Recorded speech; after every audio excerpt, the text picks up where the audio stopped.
Ahora sí, sin más introducción, sin más prolegómenos, sin más prefacio, sin más demora, vamos a meternos de lleno en la actualidad. Y cuando digo actualidad me refiero a lo que pasó hace algunas horas nada más. Ayer por la tardecita en el Ministerio de Economía, Toto Caputo y su socio, el independentísimo presidente del Banco Central, Santiago Bausili, dieron un anuncio. Y si te lo perdiste, si lo escuchaste y no lo entendiste, si lo escuchaste y creíste que entendiste, presta atención a la columna de Flor, que nos va a contar todo lo que tenemos que saber al respecto. Todo. La salida del cepo es una tercera etapa, ¿sí?, que va a ser una etapa de crecimiento y de salida del cepo, en la cual, como ya he dicho muchas veces, no nos hemos fijado una fecha, nos hemos fijado parámetros que esencialmente implican orden macroeconómico, para que cuando hagamos esto estemos nosotros lo más seguros posible que no va a generar ningún sobresalto en la gente. Qué jugador, ¿eh? Bueno, ¿por qué elegimos esa parte del discurso de Caputo en el día de ayer? Porque era un poco lo que estaba esperando, si se quiere, los agentes económicos o el mercado, que bueno, a ver. ¿Y el cepo? Claro, ahora van a anunciar. Era muy interesante las expectativas que se manejan, sobre todo en Twitter, cuando se anuncian estas conferencias de prensa y empiezan, bueno, listo, ahora van a anunciar que se levanta el cepo. Bueno, ahora van a anunciar el acuerdo con el FMI, decían ahí algunos despistados. Bueno, no, ahora entonces van a anunciar que se termina el dólar blend. Bueno, nada de eso pasó, amigos. De hecho, lo acaban de escuchar al ministro de Economía, que habló de etapas y que recién el cepo o las restricciones cambiarias se levantarían en una tercera etapa de crecimiento, dijo además. O sea que se extiende cada vez más la salida del cepo cambiario. Y lo que sí dijo fue que va a haber un pasamanos de deuda del Banco Central al Tesoro. Fin. Un paréntesis. Sí. Cuando te empiezan a hablar de etapas, una vez que ya pasó un montón de tiempo y no obtuvieron los resultados que tenían prometiendo, te están chamullando. Si había un plan por etapas desde el principio, te las hubieran contado desde el principio. Sí.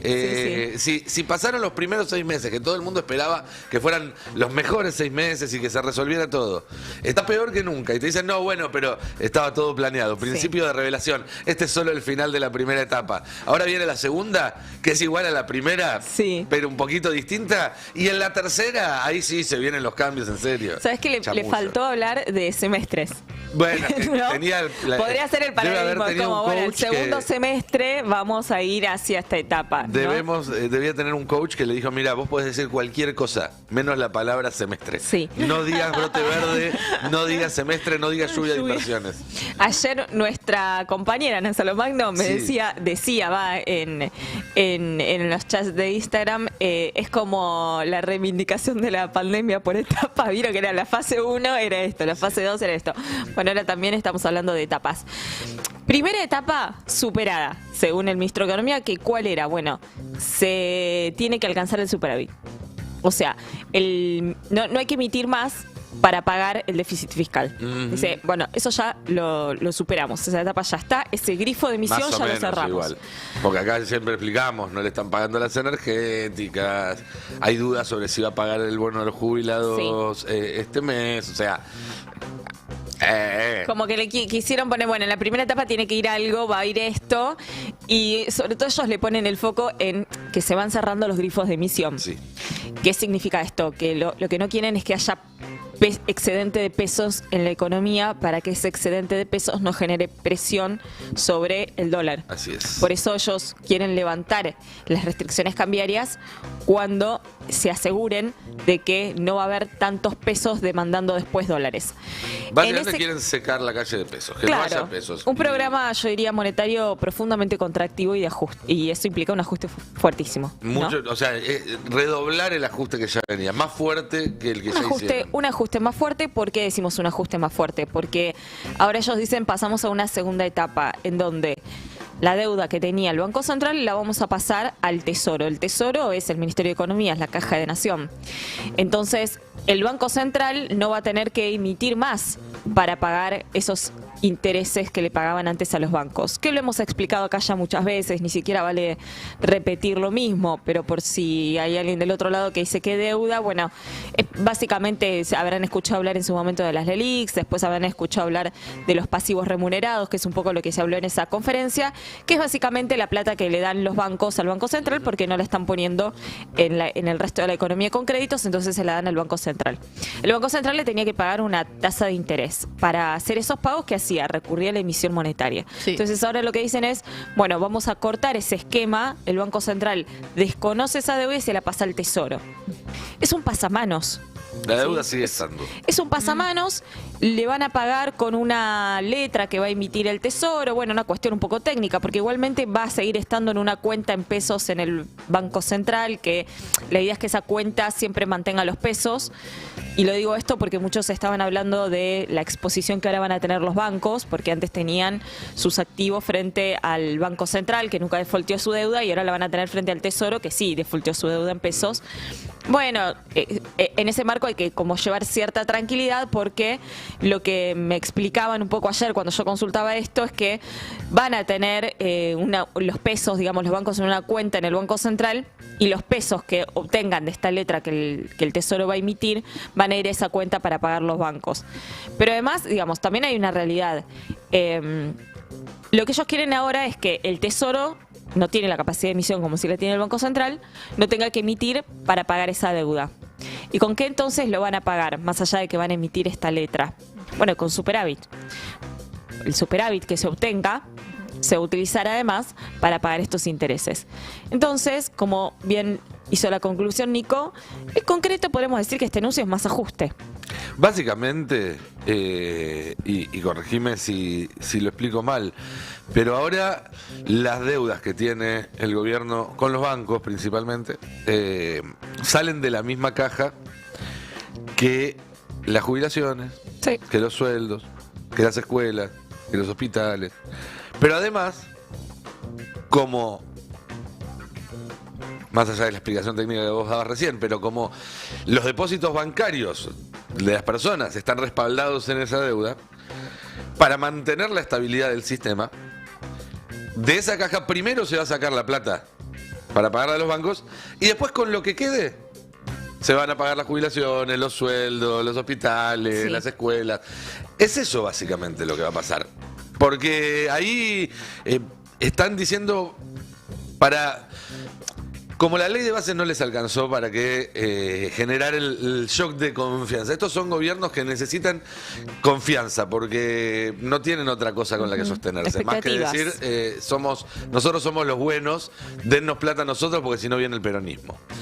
Como no está logrando esa confianza, tiene que sobreactuar compromiso con el superávit, que es lo único que garantizaría que mantener el respaldo de estos sectores. Para sobreactuar compromiso con el superávit, lo que hace es decir, no se preocupen, que vamos a cortar cualquier gasto que haya que cortar antes de dejar de pagar una deuda. Sí. ¿Sabes qué me hiciste acordar? Hay un meme que hay dos botones y está como eligiendo. Sí. No, me imagino. ¿Le pago a los bancos o le pago a los jubilados? Y la decisión me parece que va a estar tomada y es bastante sencilla.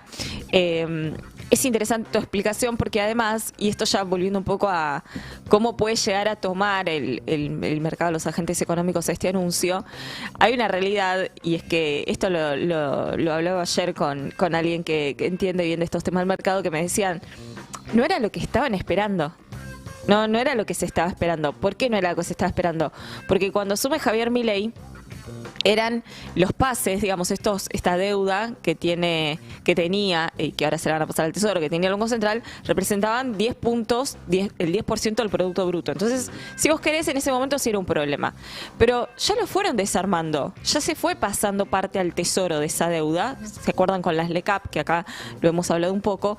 Y hoy es el 1% del Producto Bruto, y en gran parte está en manos del sector público y una parte está en manos del sector privado. Entonces tampoco significaba un problema, no era necesario hacer un anuncio.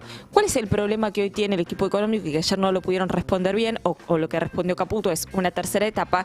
Es cuándo van a avanzar con la eliminación de las restricciones cambiarias. Ese es el principal escollo, el principal problema que tiene el equipo económico en este momento, en el marco en el cual junio va a ser el primer mes desde que asumió Javier Milei, es el primer mes desde que asumió Javier Milei, que termina con venta de dólares por parte del Banco Central por 84 millones de dólares. Esa es la preocupación. No hay dólares. En junio no sumaron $1 a las reservas. Ayer Pausili quiso dibujarlo y sacarle un poco de presión diciendo que en realidad hay una cuestión de estacionalidad. No arranca en junio la estacionalidad, arranca más adelante. Al contrario, la estacionalidad en junio es compradora. Es compradora. Los 3 meses, o sea, hacia el segundo trimestre, abril, mayo y junio, son los meses que el Banco Central compra divisas históricamente por la liquidación de la cosecha gruesa del sector agropecuario, que está liquidando, digamos, mejoró un poquito el ritmo de liquidación en relación a mayo, pero así todo el Banco Central no pudo comprar, básicamente porque aumentaron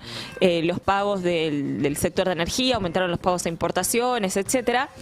Y quiero sumar algo más. En este momento el sector agropecuario tiene 35 millones de toneladas de soja sin vender. Son aproximadamente 17.000 millones de pesos, de los cuales 26 millones de toneladas están hoy en manos del productor en Silo Bolsa, que se sienta ahí arriba y dice: yo no te vendo hasta que no me des una señal de que vamos a salir de esto de alguna manera, me mejora la competitividad del tipo de cambio, no vamos a salir.